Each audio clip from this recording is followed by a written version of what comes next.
How's it going, guys? Welcome back to Searching the Strandline. Now, the last episode was only meant to be a one-off, but it did really well, so I decided to bring it back, and this is going to be a little series. Every time I go out to the beach, I'm going to do a Searching the Strandline. For those of you who didn't catch the last episode, go and watch it. I'll leave a link at the top. Effectively, what it is me walking along the Strandline, seeing what I can find and hoping to find something interesting. I'll also explain some cool things about the common stuff you can find, so hopefully you'll learn something. So come along with me, let's walk the Strandline and see what we find. My name's Adam, and welcome to Naturescope.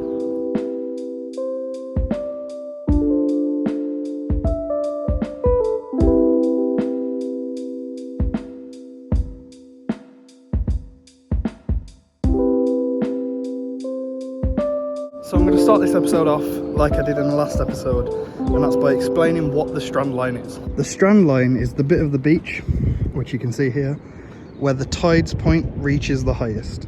So as you can see the kind of colour disfiguration here. This line is where the tide reached its high point on the last high tide.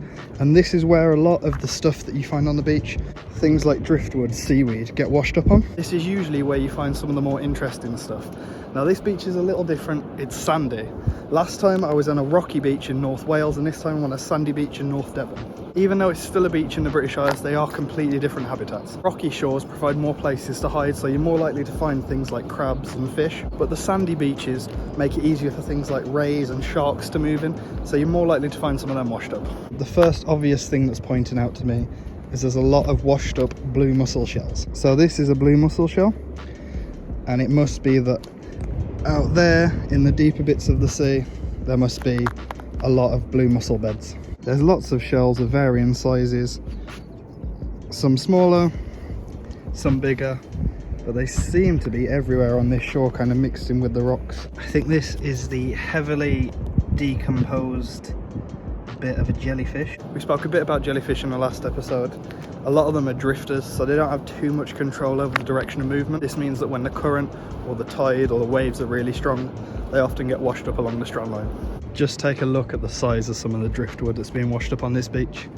I mean, that's, half a tree. There's a huge bit over there just before the sand dunes. Just have to think and appreciate the power of the waves, because 4 or 5 men alone couldn't lift that log, but one tide brought that in. It's pretty crazy to think about.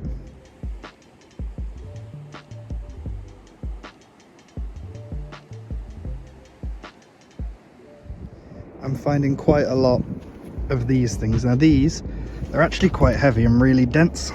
They're actually a type of sea urchin that have been dried off a little. They're known as sea potatoes. More kind of fragments of sea potatoes all there. As you've seen, there's a ton of sea potatoes on this beach. If we want to get a little bit technical, their Latin name is Echinocardium caudatum. They're a type of native sea urchin that burrow themselves into the sand. They have spines that come off them that gives them a sort of furry appearance.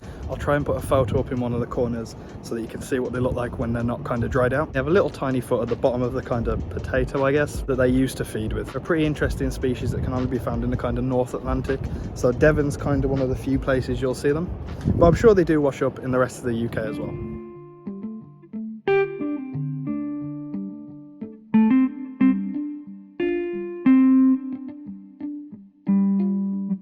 What I love about walking the Strandline is that you find kind of different things depending on where you are in the country, and that's just regional differences. You'll find that in kind of Scotland, where it's a lot cooler, you'll probably get different species, whereas down south in Devon, where the water's a bit warmer and it leads into the Atlantic, you'll get even more species.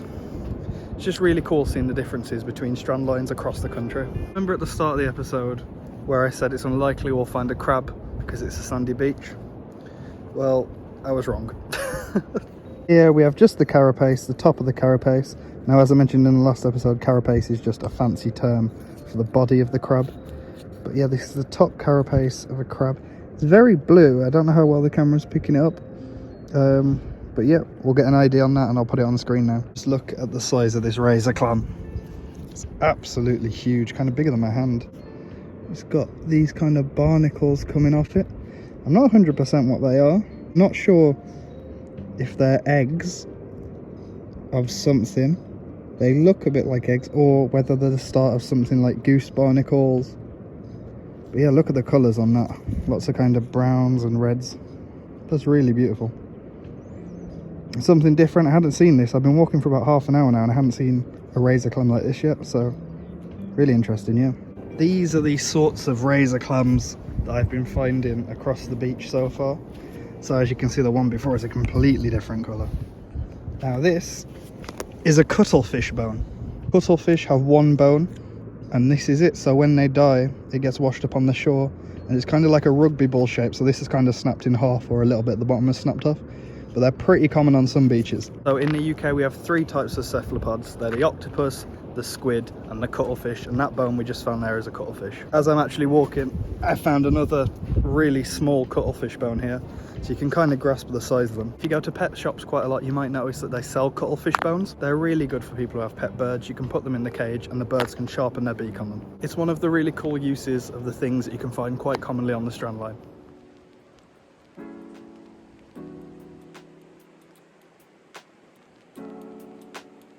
If you are a tiny bit squeamish, you might want to look away now. I'm giving you a little bit of notice.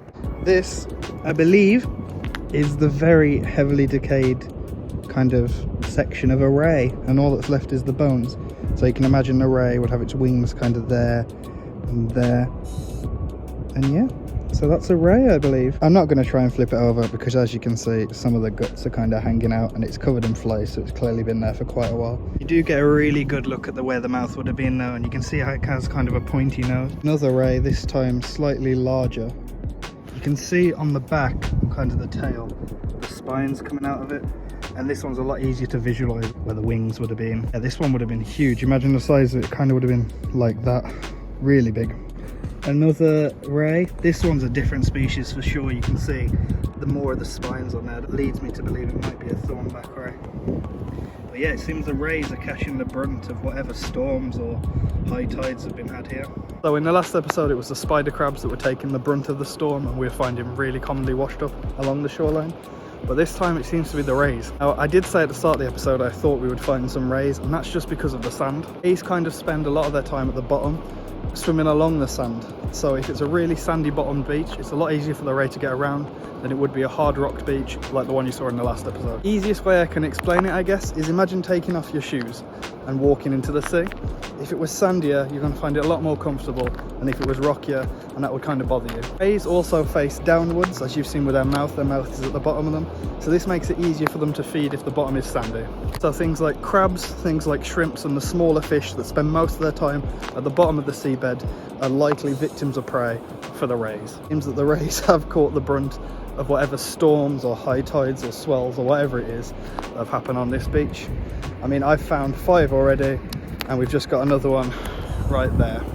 I have found that many rays now that I'm going to stop showing you them, just for the squeamish people, because it is a bit gross. But I am going to leave a count on the screen somewhere now of how many rays I've found. I've just walked past 2 more. As to why rays are dying here, honestly I don't know. It could just be that they've been hunted by bigger things like sharks. They've died out at sea and then their kind of bones and stuff have been washed up. Could be things like dredging, I don't know. I'm in the north of Devon, I don't know how much dredging takes place, but you can imagine with rays being bottom feeders that, you know, they're quite prone to being killed by dredging, unfortunately. I really don't know why there's so many rays here. If you have any theories as to why there might be so many rays on this sandy beach that have been washed up, please leave them down in the comments. Any fishermen that may know more than me, feel free to comment and I'll pin some of the best answers.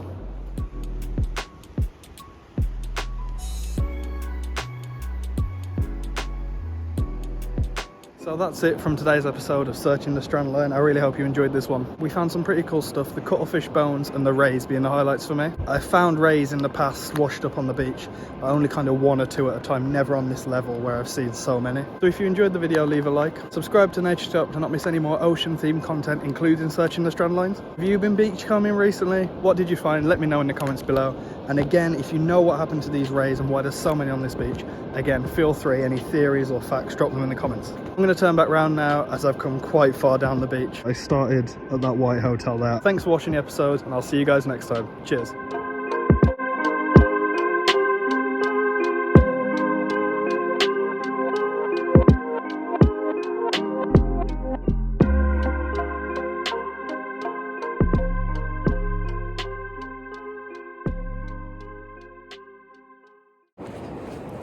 The bits you don't see on these really cool vlogs is the part where the person has to walk back to the camera.